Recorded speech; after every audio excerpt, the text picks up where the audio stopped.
حبايب قلبي اللي منوريني على قناتي بدايات رودينا اهلا بيكم. يا رب تكونوا بالف خير. هنبدا كلامنا بالصلاه على النبي عليه افضل الصلاه والسلام. هنعمل حامل للسكاكين، تمام، وبرده هيبقى حصري باذن الله بمشيئه الرحمن بشويه خشب دول، حته ابلكاشه، تمام. طبعا هو مطرب بس هيتمسك ويتظبط.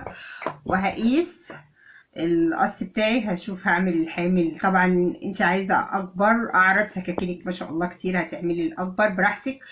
انت شوفي الطريقه واعملي بالمقاس اللي انت عاوزاه. اي حته ابلكاشه واي خشب كده، بصوا يعني هو رديء اهو، لسه ايه هنظبطه. يلا بينا.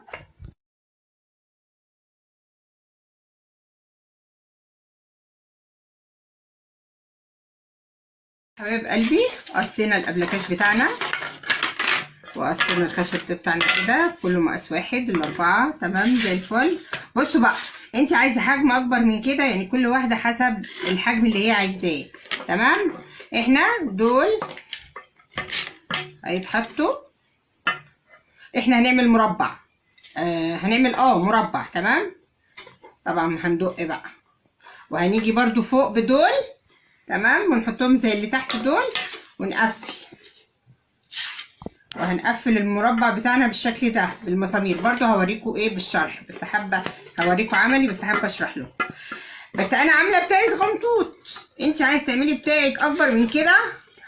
الشكل في الاخر ما عجبكيش وتاخدي بس الطريقه والفكره وتعملي انت براحتك اهم، تمام. هنعمل كده، دول هنقصهم على قد التقفيل من فوق والتقفيل من تحت.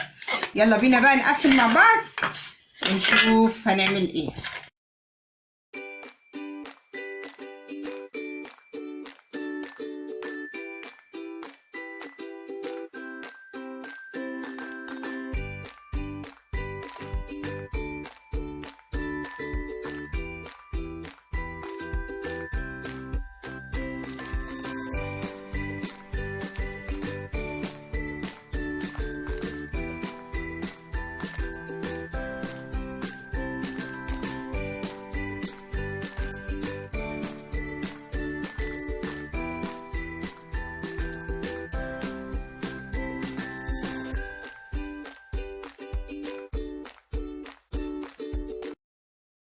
حبايب قلبي، قفلنا عادي كده بالشكل ده، تمام. لسه ليه هو مفكك كده؟ عشان لسه هنحط الجزء اللي فوق ده. بس قبل ما نحط الجزء اللي فوق ده هيبقى كده، تمام. بس قبل ما نحطه هتجيبي بقى انتي لو عندك ازميل كده او عندك مفك، وتقيسي سن السكينه كده ونفتحه، تمام. نقيس سن السكينه ونفتحه. شوفي بقى عايزه انت تعملي قد ايه، شوفي عايز تعملي قد ايه، تمام. ونفتحه ونحط بعد كده الحته دي ونقفل بقى.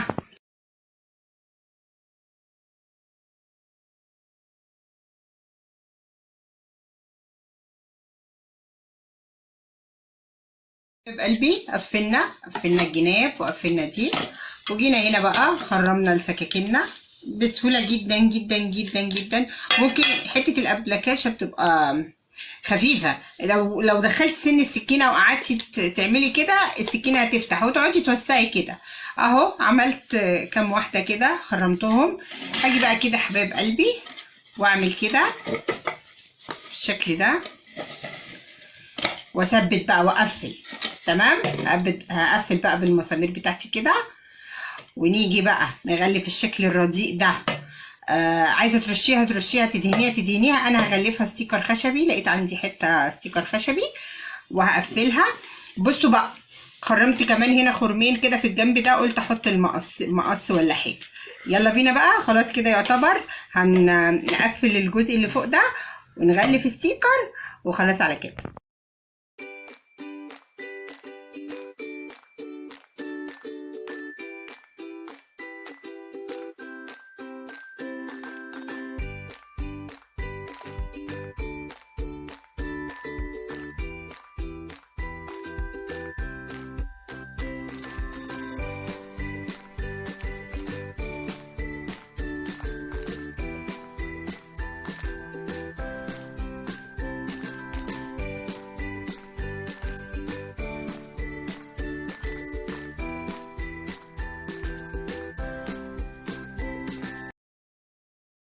اهو يا حبايب قلبي، عملنا حامل سكاكين جميل مش مكلف، ما فيهوش اي، قولوا لي ايه التكلفه؟ حتى الاستيكر كانت حته عندي قديمه.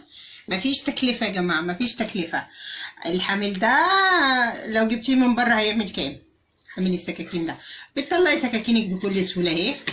بصي بقى، في فرق بين انك تعملي خشب او تعملي حاجه غير الخشب. ليه؟